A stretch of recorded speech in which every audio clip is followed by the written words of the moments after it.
Aloha. Mm,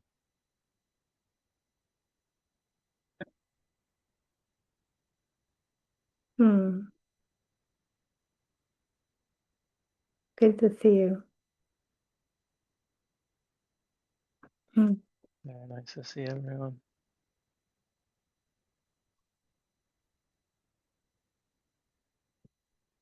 Take your time to check in visually, see who's with us today. Get settled. Hmm.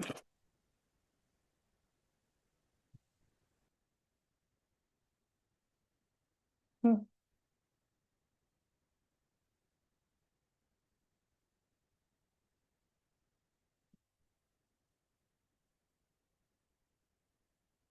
Hmm.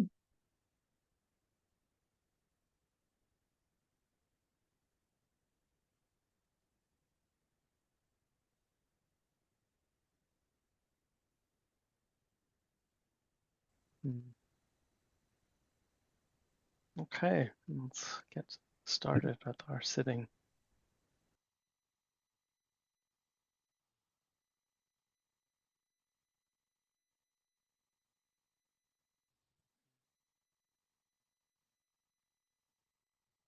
So just taking your time, as always,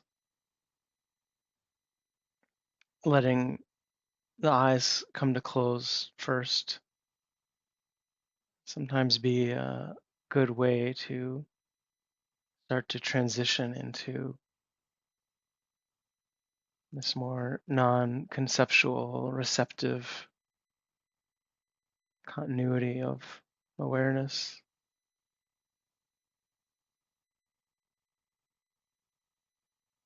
The tendency to orient visually in terms of the body, in terms of the space we're in, is very strong for many of us. And so while visual impressions still arise with the eyes closed, seeing is still happening. It tends to be in more abstract color, shape, form, light and dark.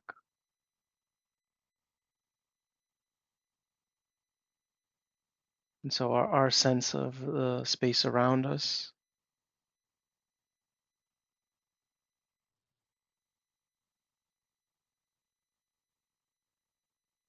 sense of these bodies in that space, sense of the discrete moments of arising and passing phenomena that we call body,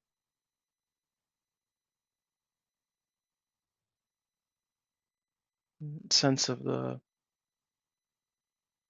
spatial realm in which they're taking place, all are attuned to in a different way without the visual field. Not necessarily more true, more right, but also true, also real,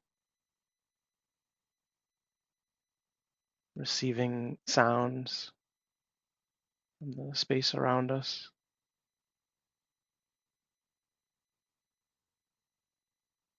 our interpretation of them as near or distant.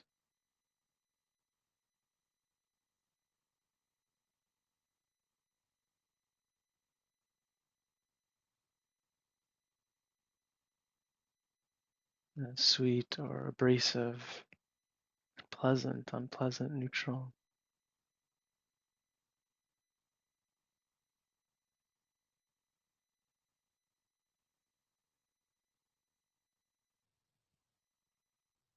There is often a tendency still to conceive of them, to interpret them spatially. It's not wrong, but we can also see that that is a construction.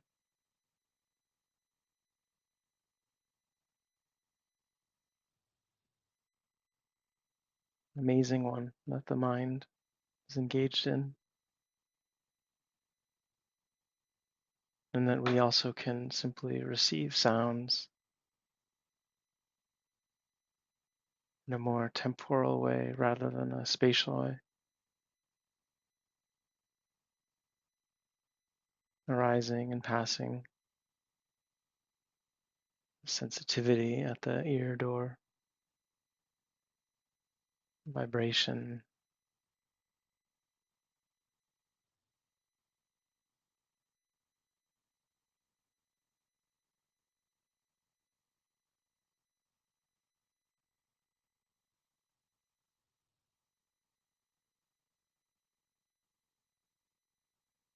just seeing the way that our interpretation of the world can be subtly shifted, transformed, let go of, even for a few short moments, just through this subtle reorientation,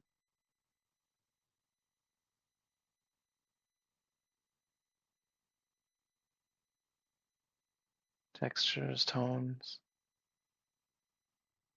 coming and going, not concerned with identifying their source,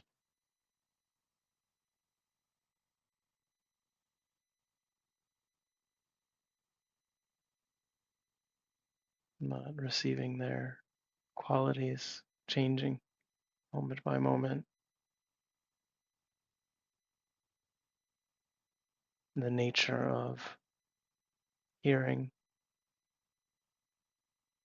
sound phenomena can be explored directly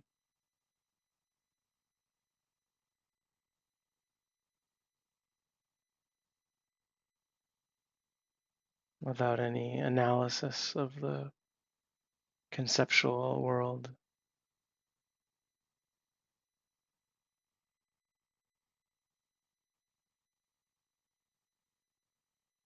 that we're so often compelled by.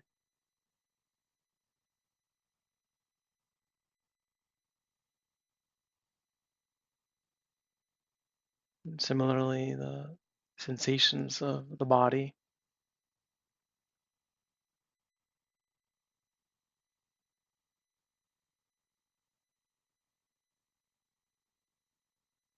there's a strong tendency to consider the idea of this body as occupying a discrete, concrete space.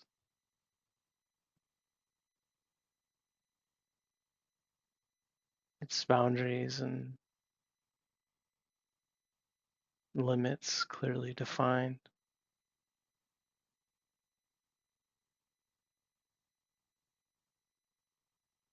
identifying the world of self and other.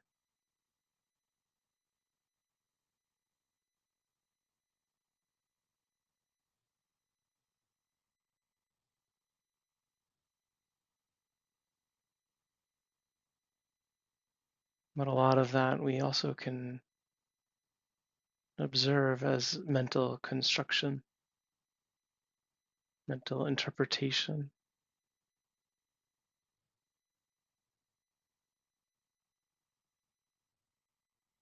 and overlay that is added to,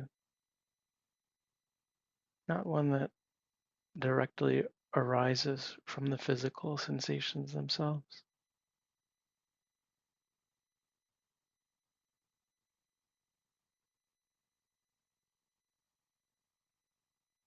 And likewise, these can be received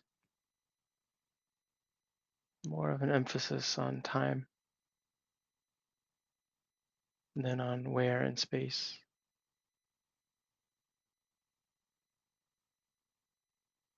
pressure,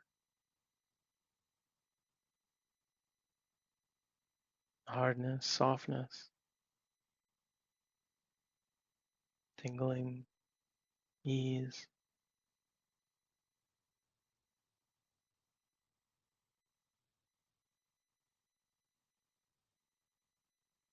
warmth, coolness,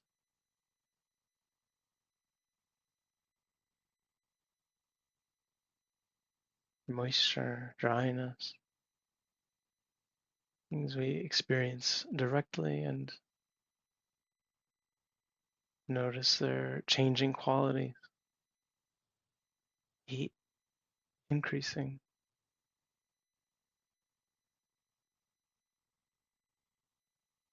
coolness coming and going,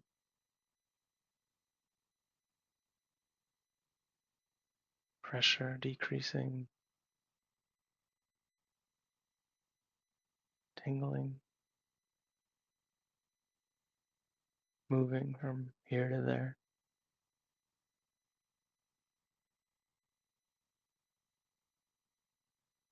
It's not that the experience of space within the body or outside of the body is wrong, but that we gain a different perspective through focusing more on the present moment, changing experience of bodily sensation, concerned less with where, whose, the story overlay,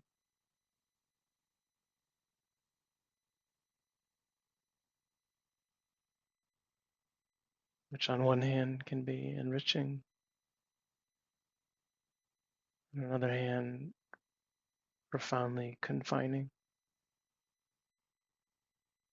that we live more in the concepts of my foot, my back, my room,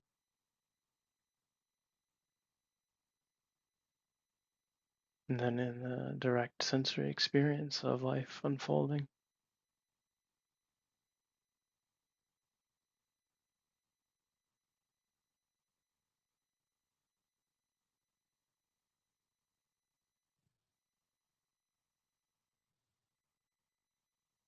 In the same way, emotions, thoughts, imagining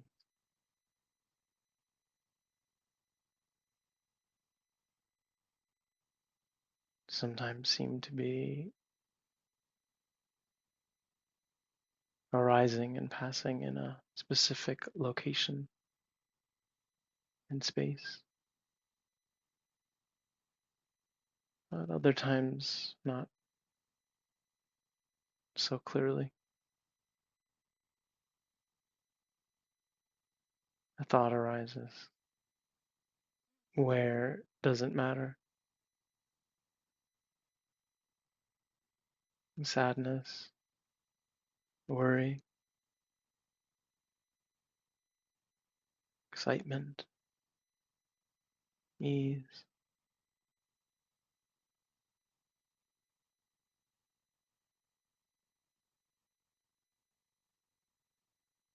We may start to notice the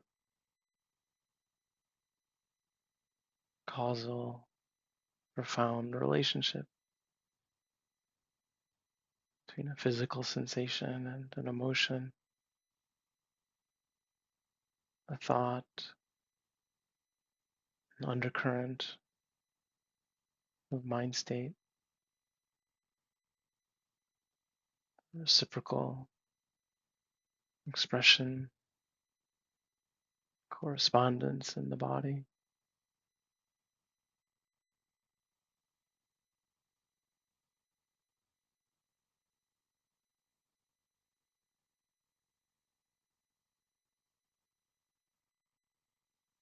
That we can watch these relationships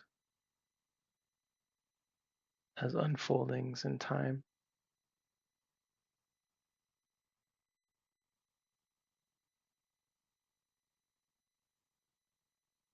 not so engrossed with the spatial construct.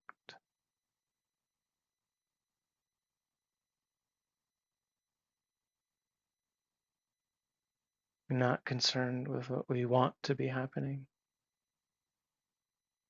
but exploring, investigating what is happening.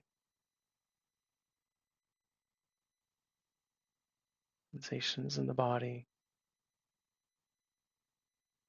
phenomena of mind and heart,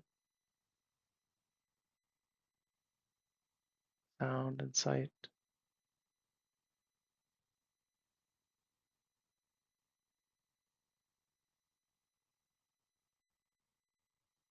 cultivating a commitment to this moment, this moment, this moment, concurrence of attention in the body.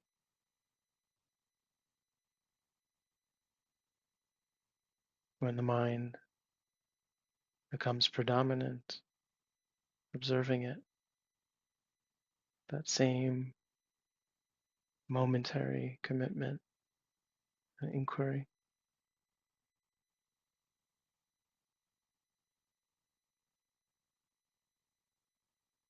noticing the difference between the body and the mind, profound interaction, and the constantly unfolding development,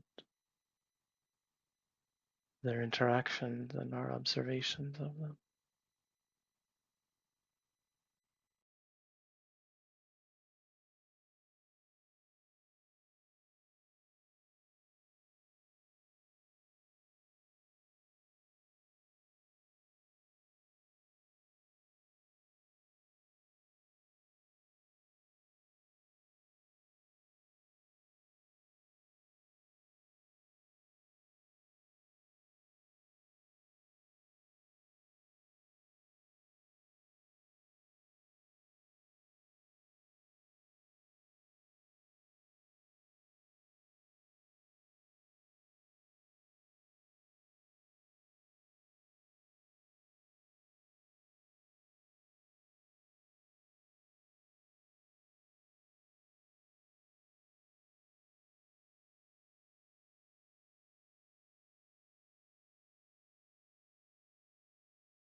So we have a little time today to take any questions that folks may have about your practice, about the instructions.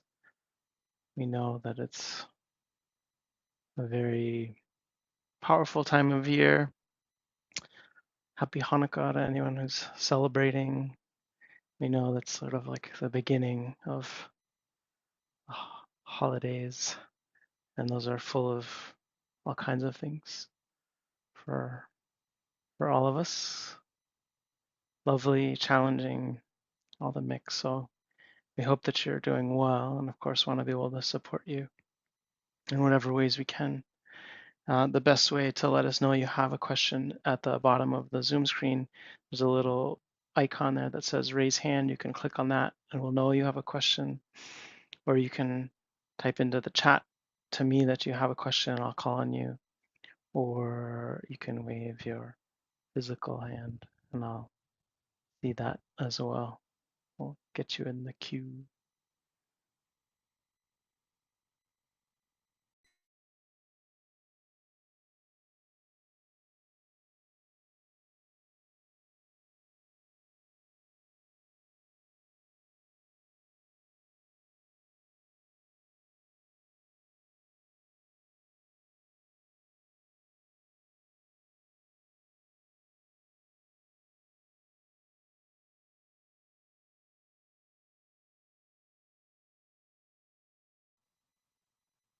Hi, Kate. Let me, okay, you should be able to unmute. Hi. Hey. Um, I'm trying to practice mudita, and there's a lot of thoughts appears as like preemptive strike so that I don't feel joy to protect myself from the joy to be taken away, I think. And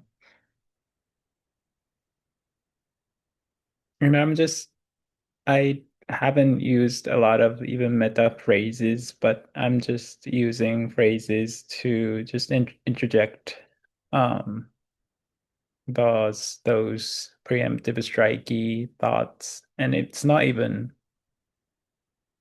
conceptual. I don't even know what um, exactly those thoughts are. It's something to do with the past for sure. It's not about the future.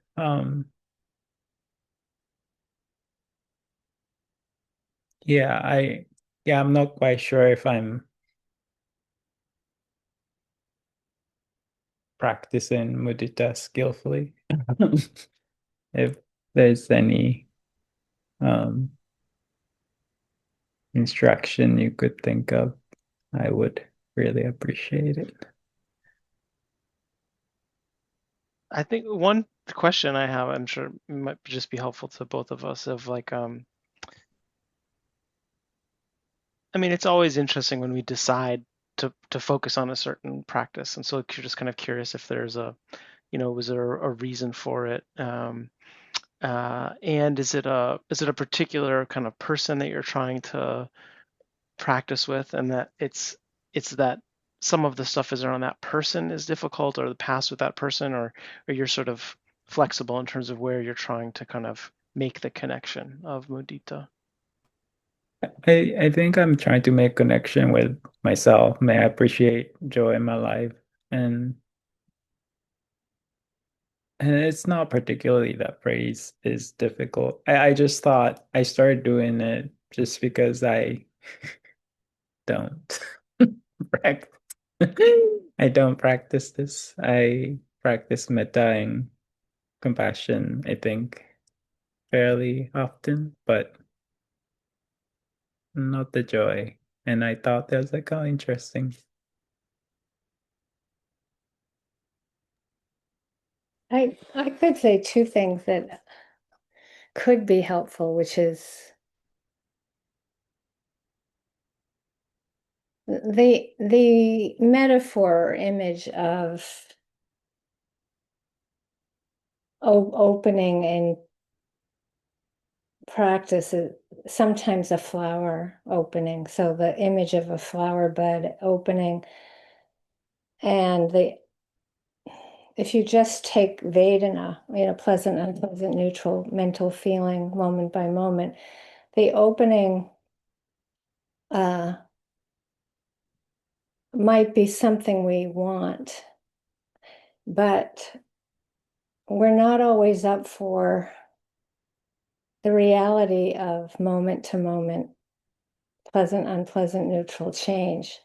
So stay with me for a second because this is very important. So that if we open, we're opening to everything without control, pleasant, unpleasant, neutral. And if we happen to have some pleasant feelings and then enjoyment and joy, that actually makes space for us to experience more pain. Like it actually, that's what happens. And so sometimes we all have ways that we try to keep ourselves regulated to a certain opening, a certain aperture, because we're not up for more pain. It's not that we're not up for more joy. And we don't tend to do this consciously, but it's actually mostly skillful. It's mostly skillful. So you see that as all of us as human beings, as we open, um, what gives us the strength to actually open is a Brahma Vihara, right? Or the equanimity, the factors of awakening. And of course, we can't regulate the appearances of those. It's not. It's kind of a messy business. It's not that easy to understand that. I mean, when I first started realizing, oh, it's like, oh, when you open, you don't get to pick and choose what you're opening to. Like a flower. A flower doesn't get to pick, oh, I'm not gonna open to rain. I'm only gonna open to sun, right? It's just you open and it's sunlight, rain, darkness, bright light. It's if you I often like to bring up a different metaphor, but I don't want it to be confusing. But that it's opening and closing the pupil to regulate how much light and dark, right, and how we deal with it. It's like there's a level to which we're spiritually um,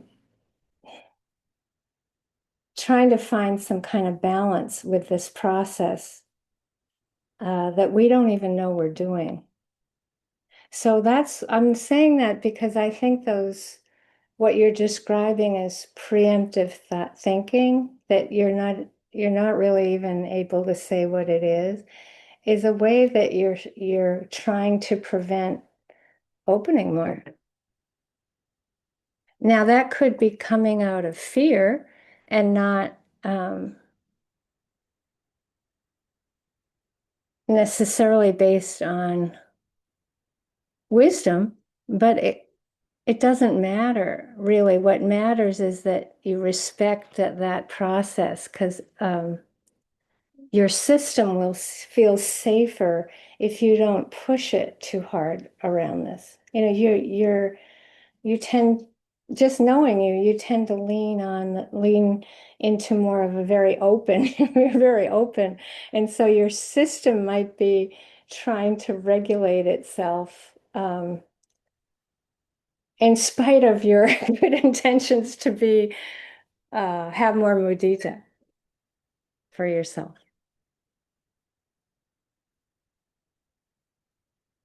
That's one possibility. Or what's so hard in even offering the teachings is that could have been true once or twice, but it might not be true the next two or three times something happens, right? It's that mutable, it's changeable. It's amazing how flexible we have to be with all this stuff. And yeah, it's so good that you're noticing it. If another way to find an entry point into this is that if you look at the human world, uh, it's a big question. Why is joy so difficult for most people to access? And what I'm saying is the reason why.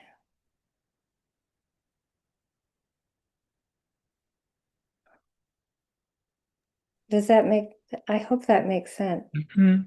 Yeah, I think I'm trying to because I feel a lot of pain. So I'm just trying to balance out and that like bringing in joy to counterbalance seemed more logical, but it's not that logical. Um, Well, the It's another thing, logical, but it can have the opposite, yeah, yeah. yeah, you know. yeah. And the It can word, makes you confront the opposite as yeah, well, and sometimes more intensely. Yeah. yeah. Sorry, The word, Michelle, yours. yeah, no, it's okay. The word appreciate's very interesting because that translation um, is very different. Like the translation I was given when I was first learning it was may my happiness and success never end. May my happiness never end. Like that was the translation, and a lot of the translations were like that, like of each Brahma Vihara. So I would have to retranslate that to not get attached. Of course, you hear may it never end, and of course attachment's going to roll in any second, right? So to shift it to I appreciate the joy in my life actually is not attached at all. It's like it's appreciating the joy, but that could have been 5 years ago. Do you see the difference? It's not like um, connected tightly to time. So say you're feeling like you need the balance, Kate. Uh, you can't make appreciation happen or joy happen, but you can kind of bring yourself into places that might be more conducive for, we have this big uh, project going on nearby with a lot of machinery and scraping of rocks. And, if I feel like I need some balance, I'm not going to go walk up there and stand there, right? For me, that wouldn't be. I feel mudita for the people that are going to build there, but it's not exactly. Um, if I'm needing balance, I would go the other way down the street, right? And it could be that just the warmth of the sun in the morning, early morning, would be something to appreciate, but, but maybe not. I don't know. Does that make sense too? Because it's very you know, it's so flexible that when you're describing what you're describing, have you tried shifting to compassion for yourself for not feeling mudita? Huh. Yeah. No, definitely that. Compassion into, well, yeah, I can feel mudita for compassion for sure.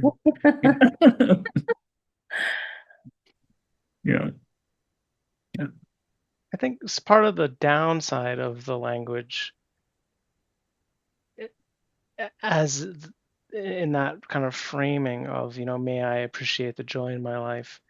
um, it can lean into sort of like, why aren't you grateful? Like you should appreciate the joy in your life, and why. And so that's a very different thing than the kind of like invitation, to the sense of like, if you're not feeling it, then there is this, kind of more like, you should be grateful, you should appreciate. And it's a little bit, it can kind of slip into that direction. um, and I think that, Michelle, of everything she said, but where she ended with there can be something about being more concrete, right? And less sort of abstract about kind of like joy in your life rather than like, oh, the sunshine kind of right now, um, focusing on, a concrete, pleasant experience, not something that you have to try to feel good about, but maybe something that feels good. And it doesn't have to be like incredibly good. It can be very basic, to start with something that might be sort of more accessible in terms of warmth or if the bowl you carved, right? The sense of like, oh, if there's a good feeling with that. And since, the other week you were saying how you were finding more kind of entry into the Vipassana with a little bit like the kind of moving touch points, maybe, right? That maybe you kind of treat the Brahma Vihara practice in a similar way that it's not like you sit down for 5 minutes, 10 minutes, 40 minutes to try to feel this, but that you come to it for a few moments, right? That you bring an object to mind that you feel good about, that's something that feels good, and you just feel the goodness of that. And you move on to the next thing, you go back to, something else. And this way there's not like so much pressure on you don't have the same expectation or pressure to sort of like feel like you're going to generate this like intense warm glow of just like uh, you know, wonderful goodness. Not to say that this doesn't happen, but that you're setting the bar much lower in terms of like, oh, you have a few moments of just feeling good about something, right? And feeling the goodness of that, the happiness of that, the joy of that. Maybe sometimes, kind of getting the language less, a little more subtle, right, can be helpful in terms of bringing it around something very concrete for just a few moments and then moving elsewhere, and that sometimes can start to build a sense of like confidence in our ability to do it, and you're not so worried about like how long it lasts or how how wonderful a feeling it is, but just sort of like a few moments of simple appreciation, of enjoyment, right? It can be of something that's happening right now in your experience or something simple you bring to mind, and then moving on, is one thing that might be worth trying. Yeah, Yeah. Yeah, definitely. I think there's a certain expectation happening unconsciously back in my head, just with the yeah, with the practice I've done. So of course. Yeah, yeah, it'll be cool to see how it develops. yeah, Mm. thank Okay, you. thanks, Kate. Thank you. Mhm. Gloria, is that you who had the question? Hey.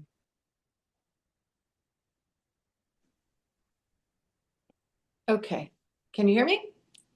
Hi, Gloria. Hi. Nice Hi. to see you both. Um, I have a question about if you could help, I guess, define for me um, the difference between shamatha practice and vipassana practice. And my understanding about shamatha practice is that it's more of a concentration practice.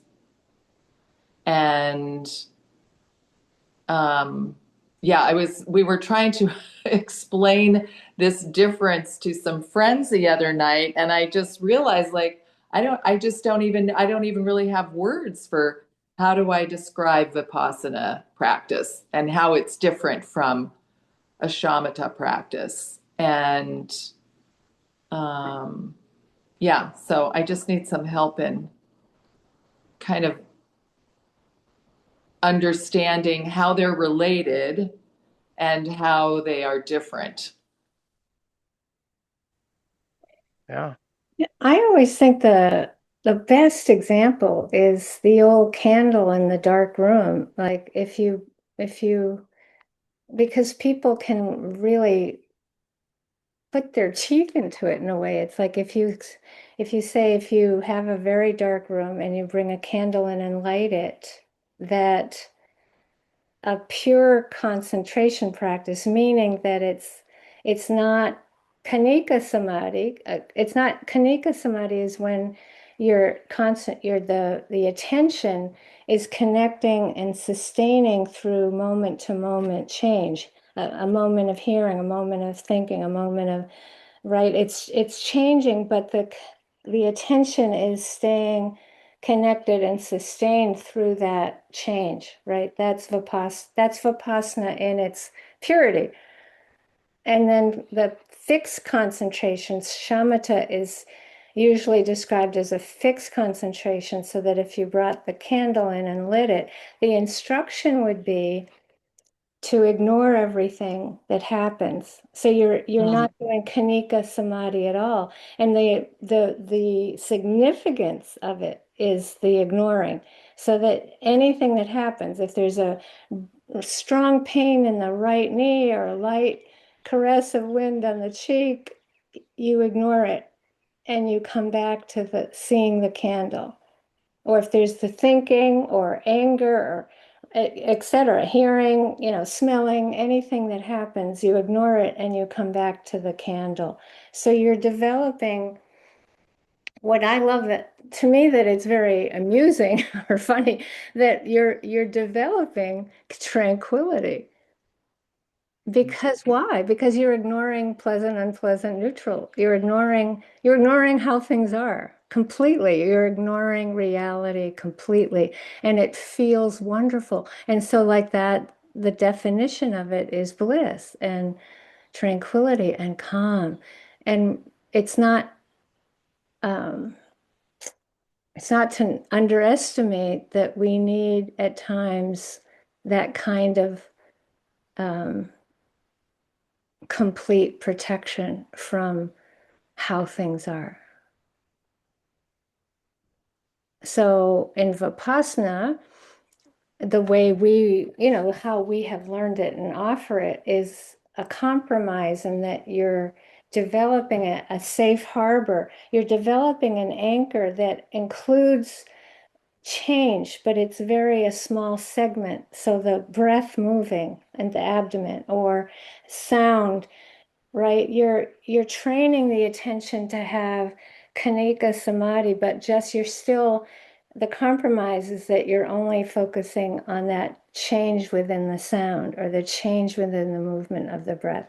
Or if you're with the hands, the physical sensations, the changing sensations within the hands. And so there's a grounding and an anchoring with that then you create enough safety and protection to then, hold your nose and completely jump into the moment to moment change until you get lost in thinking or lost in something.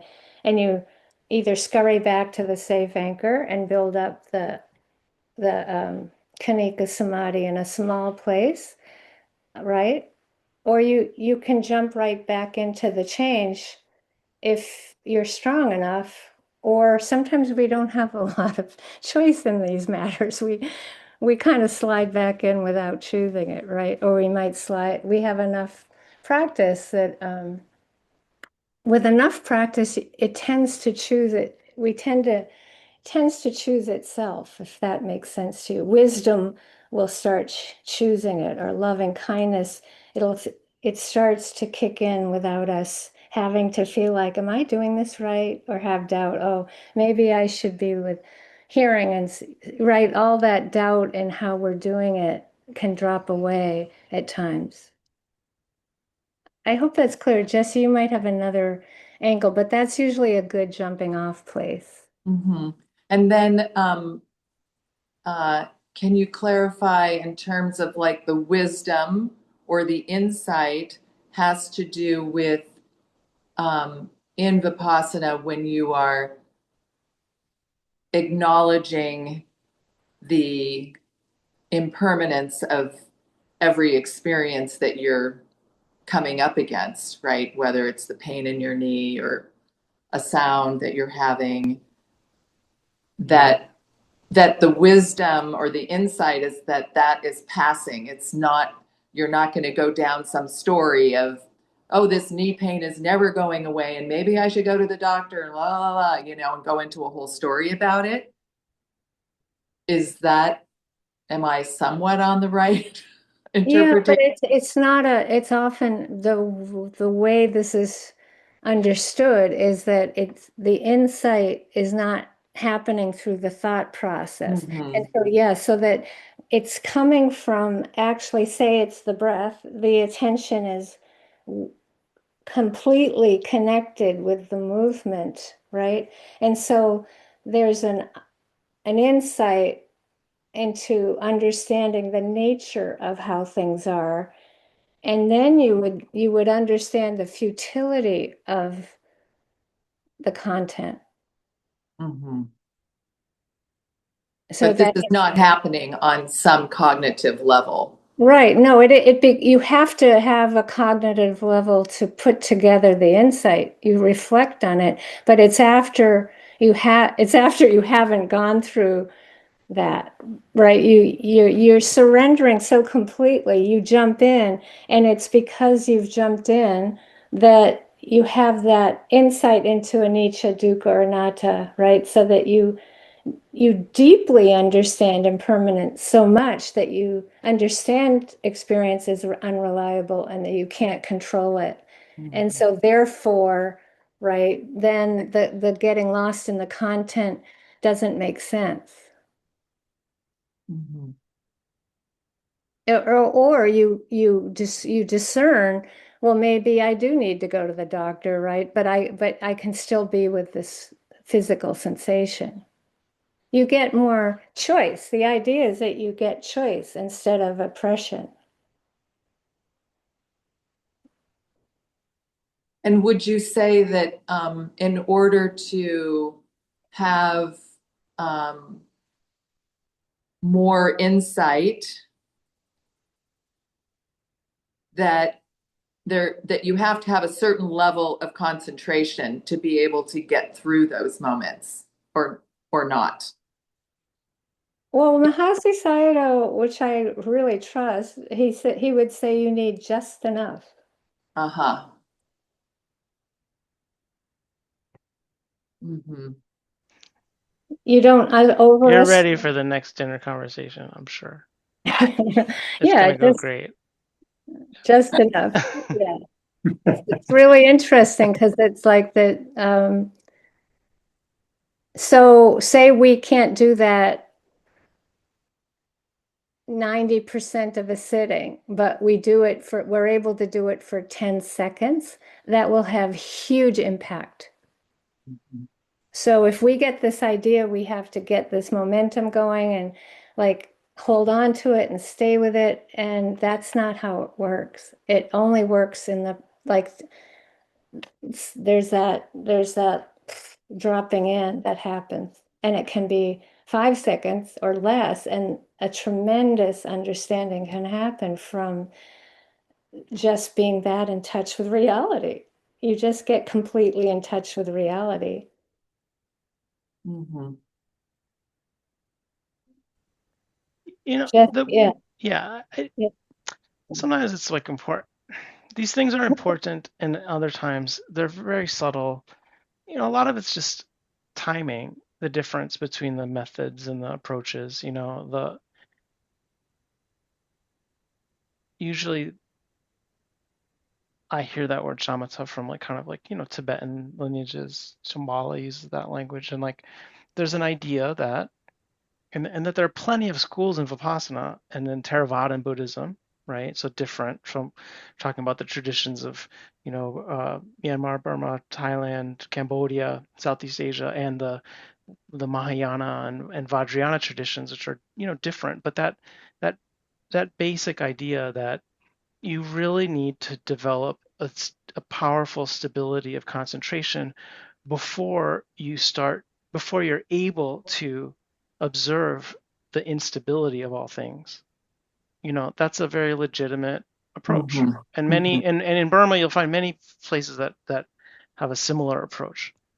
So some of it's just a matter of timing. This idea that you need to do that before you start actually investigating reality. So you'll see a lot of just like counting breaths. Like if people, when you're counting your breath, that's not Vipassana. that is a concentration practice. You're breathing and you're focused on the breathing, but you're not actually investigating it, right? You're just trying to maintain that connection, and there's a concentration that can build from that. But it's not going to, in itself, be able to create wisdom because it's not, anyway, it's just creating, as Michelle was saying, that sort of stability of concentration and the factors of that in the mind. And from there, most of those traditions will then try to observe phenomena without manipulation, and from that stable place, watch the instability of things.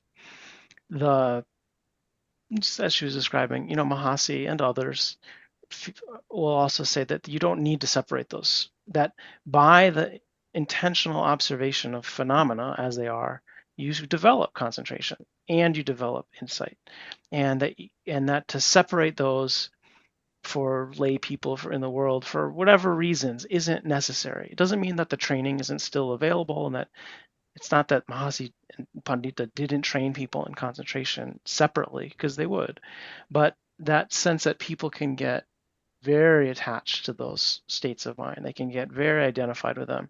There's often an invisible sense of a stable witness that gets created in that is very hard to turn the direction back towards, to recognize that also as unstable, right? The me is also just as unstable as anything else, and what we interpret it as that.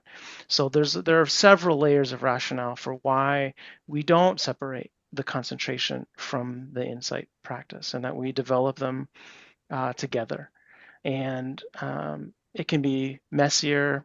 It can be there can be times where it feels maybe people don't have as much kind of clear sense of their own progress, uh, but that we think that's so much more important than what the danger of people being very identified with it, getting into these very absorptive states, um, and getting lost, and kind of actually building up the strength of a fixed view. So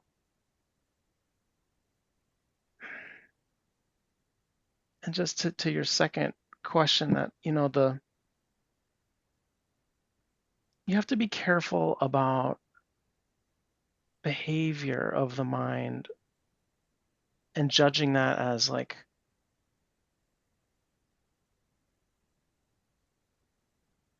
of insight or just a result of control, right? Because with that other practice, with the samadhi practice, you also are training the mind to not think and to not move and to not go in other directions. So that is also in that, right? It's a very much a part of that, really. But there's not an interest in the mind. There's not an interest in like, well, what is the nature of mind and what is the relationship between mind and body? It's like push it aside. Again, there's a rationale for that, and for us, this sense of like, oh, the mind wanders, and being interested in why that happens, and how does that open a door to have like, oh, you understand mind states, and you understand thought and mental fabrications, and it's not just about controlling the behavior that we don't like, it's about fathoming the nature of existence. And so the question of insight is a longer answer. I mean, there are many different formal insights, right, that happen, and there's a progression of those over time, but that sense and the behavior that arises from insight is not always the same or predictable or mm, so clear cut, right, in terms of, well, when you see this, you'll stop doing that. It's more kind of, as Michelle was saying, there's like a sort of deepening tendency of understanding what is supportive of liberation and what isn't, and the mind begins to naturally move in the direction of behaviors that are going to lend towards more unbinding. But that sometimes the other behaviors also become clearer, as we were saying before. So it can sharpen the sort of like your sensitivity to those behaviors that are binding, to the unwholesome or whatever. And it's good. It's good sometimes to not, when you have these conversations with people,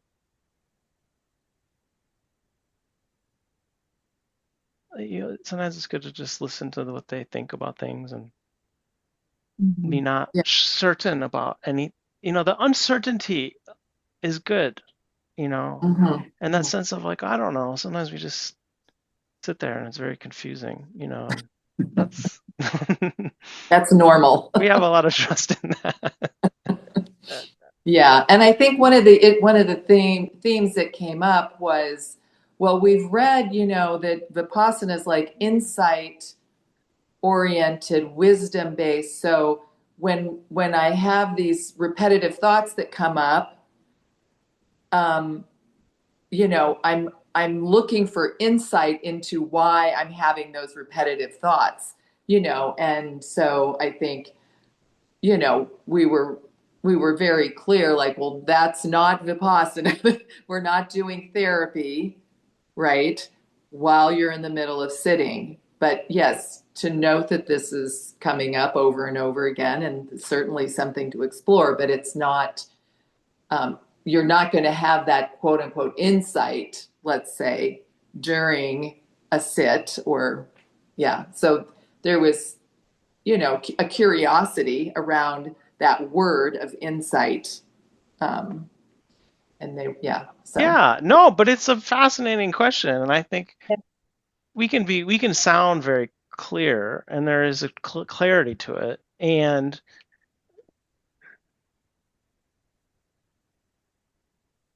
what is the difference, right? Or what is the relationship between an intellectual insight and thought process around something that's very valuable and important, and something that is a more intuitive Hmm. fathoming of some aspect of experience that's not going through that sort of cognitive process.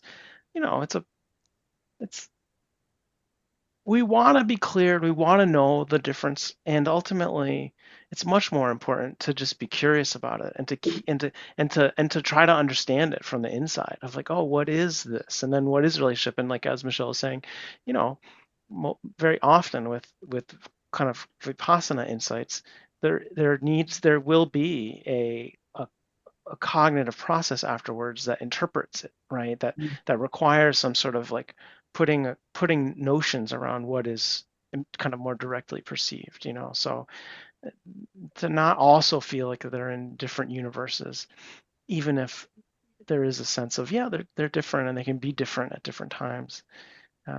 It's fun to I'm have. gonna, yeah, I want to say one more thing about this, which is if you take the metaphor of a pond, the puddle, the surface of the pond, when it's disturbed, you can't see into it and nothing's reflected and there's no exploration. And so, for example, if there's repetitive thoughts happening, if the surface of the water is disturbed, and and so the question is how you there the motivation, this will all boil down to motivation, so that if you're interested in getting rid of the repetitive thinking, it's very different than allowing it, right? And then probably most of the time there's something underneath it that wants attention that we're resisting, right? So if there's a lot of planning, often there's something where we don't want to have happen, right? And we're trying to keep planning it so that we don't have what we don't want to happen, or we're wanting something, right? Like, and so it's hard to explain at a dinner party necessarily because no, but it's true because to understand pure exploration and to understand if the surface of the puddle is finally quiet enough to explore, we have to be ready to see that actually we're having aversion to the repetitive thinking, and that's why we're asking the question why. Do you see? Mhm. And that's what gets interesting in that are we really interested in how things are, or do we want them to be how we want them to be. And if you've been at this a while, there's a lot of things we've learned how to be interested in. But there's plenty of things that it comes up and the resistance is so strong and it's so painful because we don't even see it. We don't even see it. And it takes an enormous patience to just go, well, okay, okay, we're not going to see it clearly. It's okay. It's okay. It's okay. Our system cannot deal with it. Can be aversion to thinking. This doesn't have to be this great um, trauma that we have never kind of understood. It distills down usually into confusion, aversion, fear, attachment. So, but it's like that, the distinguishing factor here is always a kind of pure interest versus interest colored by the motivation of aversion, attachment, delusion. But that's when it gets really interesting, right? That's when we're getting into what we're doing, which is freedom. It's all about freedom. And that, do people really want to get free? Can we invite you to the next dinner party? Well, my type is either very welcome or very not welcome.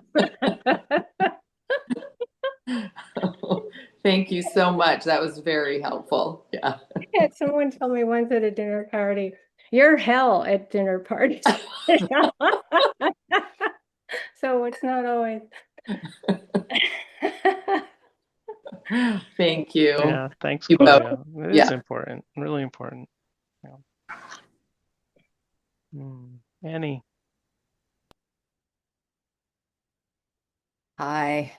That was all very useful and interesting. Thank you. I've noticed a pattern in my meditation. It used to be that I'd get to about 25 minutes and I'd feel really impatient. And I'd open my eyes and look at what time it was. And and then I thought, well, okay, I think the instruction here would be to be curious about my impatience, because I called it impatience, to be curious about what that's about. And I don't think I ever had any um, great strokes of understanding what that impatience is. I'm an impatient person. I mean, I know that. So I know that. Um, and I got so that I would go, well, what's this about? And then I would commit to not looking at the clock. And that helped some. Now I'm noticing that I just, without being aware, I just flip into doing metta. And I use the rest of the time doing metta, which is wonderful. I mean, I don't object to that, but it's like my energy requires a shift away from Vipassana or something goes on. You have any ideas? That's pretty cool. I mean, it's cool to see. It's of the things that are cool about that. It's like the watching your trajectory over time, right? That you're understanding that this new pattern is related to the other pattern. Even if as you're saying, it wasn't like it. There was some clear, coherent kind of understanding of what was happening. So I just think I mean, it's such a what a good problem to have. That sounds like not the worst problem to have. But I think it's very the truth of what you're sort of intuiting, I think, in it and getting is very profound, really. So I mean, just this sense of going back to how you related to the kind of older pattern. I mean, just to say that that sounds really wonderful and appropriate, you know. I think there is a place where sometimes a word gets it at, at one point, kind of like Michelle was saying earlier. A certain word like impatience kind of gets it, you know, in a moment where you're like, oh, okay, this is what's happening. And that ability to kind of like recognize, right, what's happening, and then accept and investigate and, you know, not identify and go on, right, is important. And I think that sense of determination and is very also very important to say, okay, I can, um, whether we've totally untangled that or not, we don't need to buy into it, right? And we can kind of move forward with committing to our practice. And so I think that there's a lot of interesting stuff there, right? In terms of um, how much do you explore and try to kind of, you know, be interested in, how much do you say, okay, I basically get it and I want to move on and forward, and so I'm going to name it and move forward. The other side is that often that one word or that one label might not always really kind of quite capture it in a way that is truly recognizing what's happening. And so there's an interesting question there, right? Of like, where might be their further interest, right? Because you clearly identify as an impatient person, and that is like that sounds like a very solid notion about yourself that you have, and that will tend to be, you won't tend to feel like there's a lot to learn there. It's not to say there isn't a lot to learn, but you'll tend to be like, that's the closed book. Like, I know who I am and you're identified, and so that you're going to move on. Versus like, well, what if it wasn't so personal and you used a word, something like restlessness, right? Or agitation. What would that, and you just tried it out, like to see, like, oh, does that fit in a different way? Does that relate to in a different way? And might that give you a different kind of opening to be in relationship with whatever's going on that that allows for something different to happen. Not that what you're doing is wrong. I mean, it's a great example of like it's a very classic, skillful approach. And then there is this question of like, you're obviously have a sensitivity enough to something more subtle to say like, huh, okay, well, what really is going on here? Where you can be interested in. Maybe it's not just impatience. What is impatience? What is that really? Right? Is it an aversion to a restlessness? Is it an anxiety? Where is it in the body? What's happening in the mind? What is the sort of dynamic between those things? There's maybe more room to explore. And that, how neat to see the mind say, oh, well, I'll just do metta, right? Whether you feel that volitional moment of shift or recognize it or not, that's some sense of, on one hand, wow, like you're still practicing, right? On the most important thing, right? It's like, wow, you've maintained the momentum of your practice and you're still doing good practice.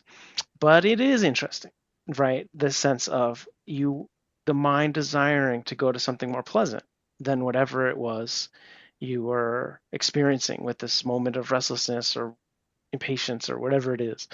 And, you know, nothing wrong in that, no harm in that. In fact, you're flipping into something also very important and beautiful. And there is not necessarily a reason to not do that. There's not necessarily a reason to change, you know. So I would be careful about feeling like there's whatever you hear us say that we're saying you shouldn't do that. That's not what I'm saying. But it is interesting to see that way in which the mind wants something, perhaps is one way of, maybe this is what's happening, is just wants something more pleasant, and that the mind is able to generate that through metta. And that feels like more of a relief and more skillful, you know, and maybe that is more skillful. Maybe that is like a really good way to go through and not pathologize it. And is there, over time, is there something to explore in the very subtle moments of whatever's going on there? Yeah, for sure. And it'll be interesting, I would say interesting to see kind of what else you are able to kind of sensitize to about those moments of Yeah. unsettledness, and what's ruffled and what's disturbed, and why, and what the mind goes to kind of stabilize. Well, there's one other thing that you made me remember, and that is that um, a while back, I would find myself agitated for some reason, either from fear or from um, chaos, internal chaos. And I would just immediately say, "May I be safe?" I would like flip into this. And over time I thought, oh, really what's called for here is compassion, not necessarily metta. Although metta, I mean, I would find it was just like it would, my mind would flip to that because I was so, there was something internal that was so disturbing. It was usually something that was fearful. I was usually experiencing fear or some kind of chaos. And I thought, well, this is really interesting. I didn't necessarily go through with it, but I mean, I didn't necessarily sit down and then do metta, practice metta in any kind of formal way, but I guess I'm taking care of myself Yeah. some I mean, way. that's part of the training, really, right? It's great. Yeah. Yeah, it's great. It's so to go from thinking that we should be patient to being interested in impatience is huge, right? Like there's levels to all this that are amazing, what you're describing, and not to Jesse's thing, not to minimize the metta and then the compassion, which might hit, it might go in a little more that appropriately, the metta might not cut the mustard at that point. But the place I get to look at this over and over is when I get into a car, I turn into my dad. Like it's amazing. And I've made so much progress. Nobody could even imagine what the training was, but the level to which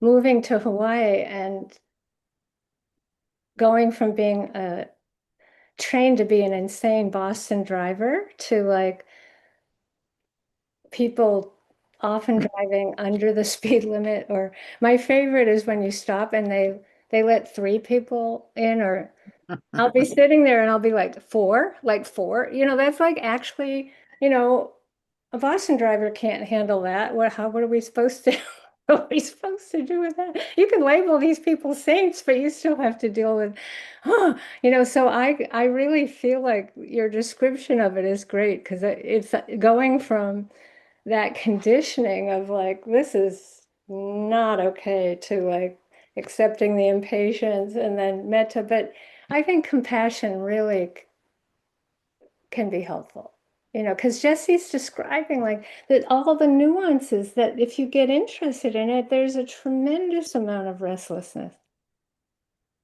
Usually, there's often or some agitation, or it's like this, all these prisms of nuance that can be very interesting. Yeah. And agitation definitely fits. So does restlessness. I mean, all of those terms fit. Yeah, yeah. And the It's training Agitation's is a pretty good, good one. right?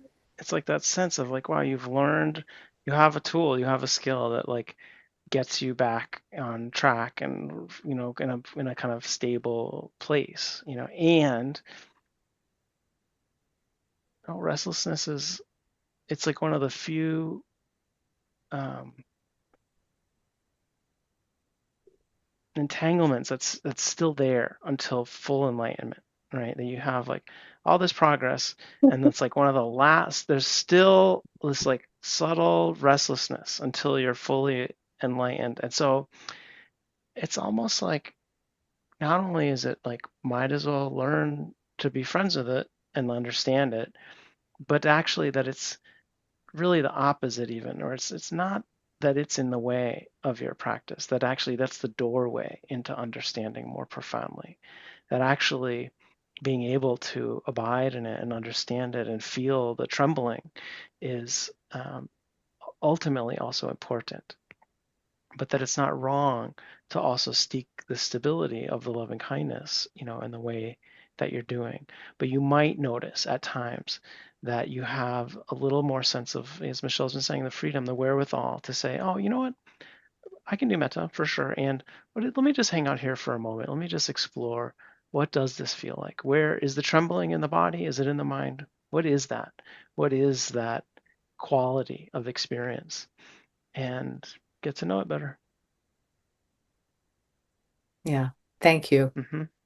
There's a I could describe myself as a fairly impatient person, and this little mala, like usually, of course, I'm describing in the car, but if I just hold a bead, it's a kind of concentration that I'm not even saying you do metta or compassion or anything, but just like it's like you pull back from all the objects, like you pull back from it and just touch the bead and hold on to it. It's very grounding and anchoring. And I hadn't thought about it before, but Jesse's word, agitation, I think it kind of it just calms the agitation.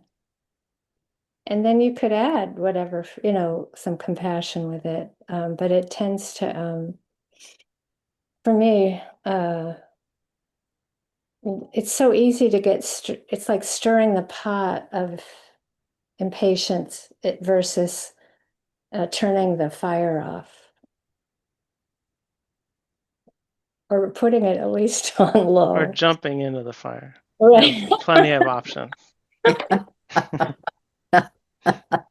Mm. I'll see if I can try each one of those.